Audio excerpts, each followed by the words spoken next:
Now we would like to introduce to you the issue, the death of Trayon Martin, the reporter from South Florida Times, Al Calloway. Hotep, good evening. Good evening. How y'all doing? Hey. It's cold up here for a thin-blooded person like myself, but I'm so glad I'm here. I'm so glad to see you, particularly all of you young people. Thank God for you young people. This is your world. Listen, first thing I want to do, I don't know what the papers up here have been telling you or what you've been seeing on TV and whatever. So what I'm going to do is just talk about 10 points, 10 things that have been in the press in Florida. And I'm going to try to explain them very quickly so that you get a picture of exactly what is going on, all right? First thing is, as you know, the victim was Trayvon Martin, who was killed February 28th by George Zimmerman, a 44-year-old itinerant so-called safety guard on a neighborhood watch program that was non-existent. A criminal. And he had also had problems with the police himself, yet he had a gun permit. Now, I see a lot of black, brown, and yellow faces out here, and red faces. Do you think any one of you with any kind of altercation with any law enforcement would be able to get a gun permit? No! Say again? No! Is this America or what? No, it's apartheid, because he can and you can't.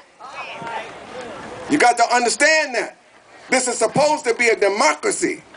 Then why is apartheidism the going thing in America when it's supposed to be a democracy? Why is this man free? And he's a killer. Now, you also know the parents are Tracy Martin and Sabrina Fulton. You all know that, right? Okay. Do you know that the lawyer is Brother Benjamin Crump?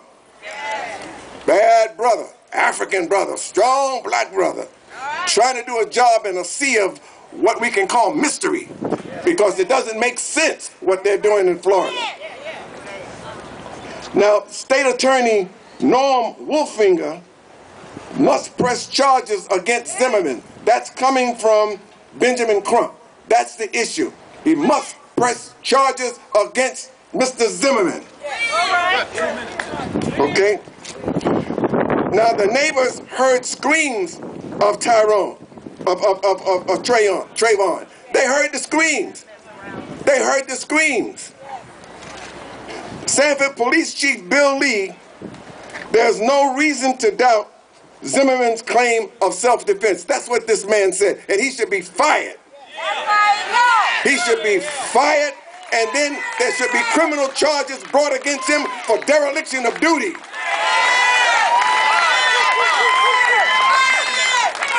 Now, you all know the stand ground law is the issue. Somebody else is going to come up here and talk about that from a legal standpoint, so I won't go into that, okay? Now, the U.S. Justice Department, FBI, Florida Governor Rick Scott are pledging resources, but they're all involved in this now. But they're only involved in it because people like you stood up and are standing up and are demanding justice. And that's the issue. And keep it going, please. No justice, no peace. No justice, no peace. Hotel. No peace. No justice, no peace. No justice, no peace. No justice, no peace. No justice, no peace. No justice, no peace. No justice, no peace. No justice, no peace. I want you to keep that same enthusiasm. I want you to keep that same enthusiasm as we drop each other in the neighborhood.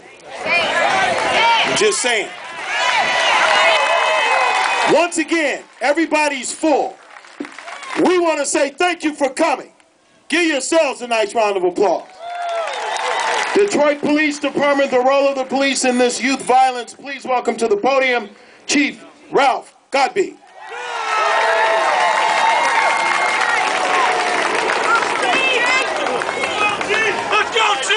God bless you all. There's a reason why I didn't wear my hoodie today. If you check my Twitter account, you'll see me hoodie up. But I thought it was important to stand before you today in this uniform because I am Trayvon Martin. And I need you to hear this well. Born and raised on the east side of Detroit. I'm a chief of police that happens to work in a community that our black men are marginalized every day. And I hope our media will take a look out behind you and see how many positive, strong men of color that are in this community. And the more we show those, and this is an important point, because when we marginalize black life, and every time it bleeds, it leads. And every time you see a black man, he's in handcuffs. Every time you see a black man, it's reported that he's a perpetrator of a crime. And it doesn't talk about men like this out here, because we are Trayvon Martin.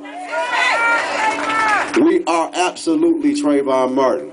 And when we marginalize black life as if we are savages, which we are not, but we are strong people. We are people that know how to conduct our business. We are people that know how to love our women and uplift our women and raise our children.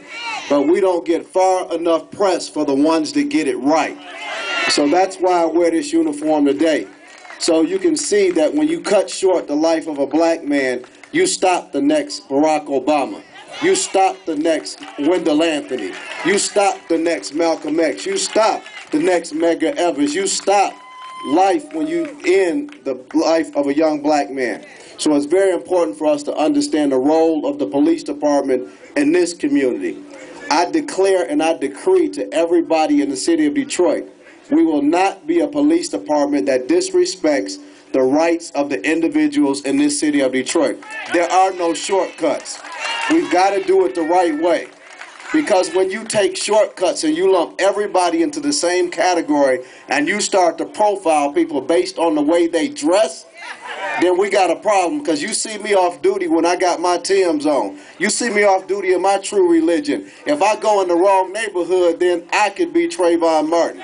So we've got to do it the right way. We've got to work with each other. And then the last thing I'm going to ask, stop trying to pit me against my brothers in Detroit 300. We are in this together. We are going to build this community. We will make some mistakes along the way, absolutely. But you don't throw the baby out with the bathwater. These are my brothers, these are my sisters, and together we will walk the streets of Detroit. We will knock on every door we need to knock on, and we will make sure that people understand that this is one united community. Now I need everybody in this crowd to repeat after me. I am Trayvon. I am Trayvon.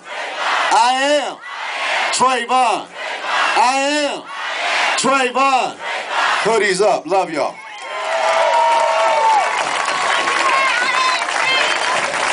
All right. Once again, thank you all for coming. The reporters will say a few hundred people gathered at Hart Plaza. Just so you know. The Stand Your Ground law, Bertram Marks, the attorney, the general legal counsel for the Council of Black Pastors. Bertram. My brothers and sisters, I greet you in love and with peace. Today we reclaim our neighborhoods. Today we reclaim our identity. As a black man with a young son who's 19 years old, I'm appalled at what has happened. As a black man who's also an attorney, I cannot fathom one legal reason why this killer was not brought to justice. It defies all logic. It defies all common sense. It defies the very law that those who are derelict in their duties in Florida, the very law they invoke, the actions of Mr. Zimmerman are contrary to that law. Let me break it down just a little bit. We're going to go to law school here today. In Florida, just like in Michigan, there is a stand your ground law. My young brothers and sisters, the reason we keep telling you to vote is not because it sounds good. We keep telling you to vote because you have to understand the laws that are impacting you every day. If you don't know the way the law was written, if you can't understand and interpret that law, if you're placing people in legislative bodies that don't understand you, that don't respect you, that never walked in your neighborhood, that see your son as a criminal and not a child of God, if they don't know that just because you're wearing a hoodie doesn't mean you're going to break the law, my son's in college, wears a hoodie every day. But you have to have people who understand you. But I digress. Let's go back to law school. The law has two very important elements. The elements of the law require you to use excessive force if and only if you honestly and reasonably believe that you are in imminent danger or you are in danger of great bodily harm. Now, you don't need to be a college professor. You don't need to even have a high school. In fact, one of my 6 or 7-year-old nephews can tell you that if somebody is running away from you, there is no way you could be in imminent danger or harm.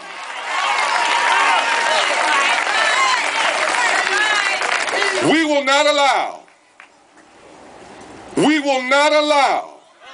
the powers that be to take a bucket of water and pour it over our heads and tell us it's raining.